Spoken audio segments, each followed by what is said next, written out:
So yes, welcome to my YouTube channel friends. My name is Amandeep Singh. So in this video we will discuss the question which asked in CSR Net December 2019.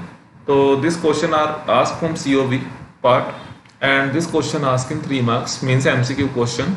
So let us read this question. Let y is equal to 5x be the extremizing function for the function iy is equal to 0 1 y square dy by dx to the whole square. इसका meaning 0 to 1 y square 5 dash square dx. Okay, y dash square sorry. So subject to y0 is equal to 0 and y1 is equal to 1. ये मेरे को condition given है. Then 5 1 by 4 is equal to 1 by 2 1 by 4 1 by 8 and 1 by 12 means which one of the following option is true. Okay, so इस question को करने के लिए हम लोग डेफिनेटली यूलर इक्वेशन को यूज़ करेंगे. ठीक है, तो यूलर इक्वेशन बेसिकली होती क्या है? Curly by curly f by curly y minus d by d x curly f by curly y dash is equal to 0. ठीक है, इसके अलावा एक और यूलर इक्वेशन की फॉर्म है. ठीक है, वो है d by d x f minus y dash curly f by curly y dash minus curly f by curly x is equal to 0. ठीक है, तो इस पर्टिकुलर इक्वेशन के लिए अगर हम ये वाली इक्वेशन यूज़ करते हैं तो क्वेश्चन थोड़ा सा लेंथी होगा. ठीक है ना, तो इसीलिए हम लोग ये वाली इक्वेशन यूज़ करेंगे. ठीक है, तो आप लोगों ने ये करके देखना है मतलब कैसे क्वेश्चन लेंथी होता है और मतलब इससे आपको पता लगेगा कि क्वेश्चन में या एग्जाम में जो क्वेश्चन आया उसके विद रिस्पेक्ट टू हम लोगों को कौन सी क्वेश्चन यूज़ करनी है. ठीक है, तो let us do this question. जो मेरे पास यहाँ से एफ आ रहा है वो कितने y square and y dash square. Okay, so f is equal to y square and y dash square.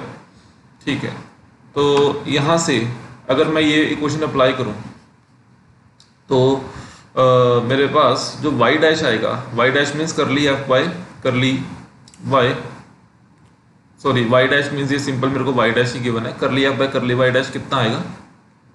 वो आएगा यहाँ से 2 y dash y square. Okay, तो अगर मैं इस पर्टिकुलर वैल्यू में ये क्वेश्चन पुट करूँगा और साथ में करली एफ बाय करली एक्स मेरे पास क्या आएगा? ये 0 आएगा because f is only a function of y square and y dash square.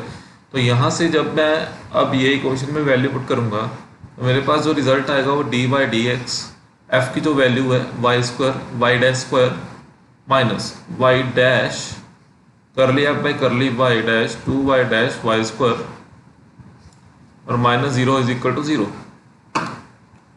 तो यहाँ जो मेरे पास वैल्यू आएगी वो y square y dash square minus 2 y dash square y square is equal to 0. और यहाँ से जो वैल्यू आएगी Y dash square y square is equal to c because जो ये डेरिवेटिव वहाँ जाके कांस्टेंट होगा. उस कांस्टेंट का डेरिवेटिव भी ऑलवेज 0 होता है तो ये कोई कांस्टेंट के इक्वल आएगा. ठीक है, तो ये हो गया मेरे पास y dash square y square is equal to यहाँ माइनस सी हुआ तो मैंने इसको C1 मान लिया. तो आगे जो वाई डैश वाई ठीक है इसका whole square is equal to C1. So y dash into y is equal to plus minus root of C1 इसको मैंने A मान लिया. ठीक है ना, तो फाइनली जो मेरे पास आया वो आया y dash into y is equal to A. अब मैंने इसको सॉल्व करना है इस इक्वेशन को. तो ये मेरे पास गिवन है वाई डैश होता है d y by d x. ठीक है, into y is equal to a. D x को मैं वहाँ ले जाऊँगा बाई वेरिएबल सेपरेबल मेथड इसको मैं सॉल्व करूँगा. तो ये आया y square by 2 a x plus सी.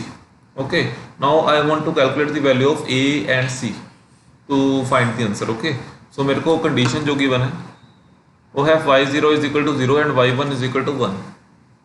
तो y0 इज इक्वल टू अगर मैं 0 अप्लाई करूँ तो यहाँ से मेरे पास ये वैल्यू 0 और ये भी 0. इसकी हेल्प से c इज इक्वल टू 0 आ गया. ठीक है, उसके बाद मैं y1 इज इक्वल टू अगर 1 अप्लाई करूँ तो अगर यहाँ अप्लाई करूँगा y1 इज इक्वल टू 1 ही आएगा 1 by 2 a is equal to a into x की जो वैल्यू 1 है तो a की वैल्यू आएगी 1 बाई 2 बिकॉज c की वैल्यू 0 थी. तो जो मेरे पास आएगा solution y square by 2 into 1/2 is equal to x. तो यहाँ से आएगा y square is equal to x. तो अगर ये मेरे को पूछ रहे हैं कि 1/4 की वैल्यू, ओके वाई मेरे पास 5 है यहाँ, ठीक है ना, तो 5 square is equal to x आया। तो ये पूछ रहे हैं कि 1/4 की वैल्यू कितनी आएगी। तो मैं इसमें सपोज करो एक्स की जगह अगर 1/4 पुट करूँ तो मेरे पास ये आया। ये तो 5 स्क्वायर की वैल्यू है, मैंने 5 की वैल्यू निकालनी है। तो यहाँ जाके होगा प्लस माइनस 1/2, ठीक है। तो जो वैल्यू है वो है 1/2 ओनली, प्लस में वैल्यू गिवन है। जो मेरा सोल्यूशन आएगा वो कितना आएगा, 5 1/4 इज इक्वल टू 1/2, ठीक है ना। बिकॉज माइनस भी आ सकता था, वैल्यू ओनली प्लस में गिवन है, तो बाय ऑप्शन ही हम लोगों ने करनी है चीज़। तो means option 1 is true. Thank you friends.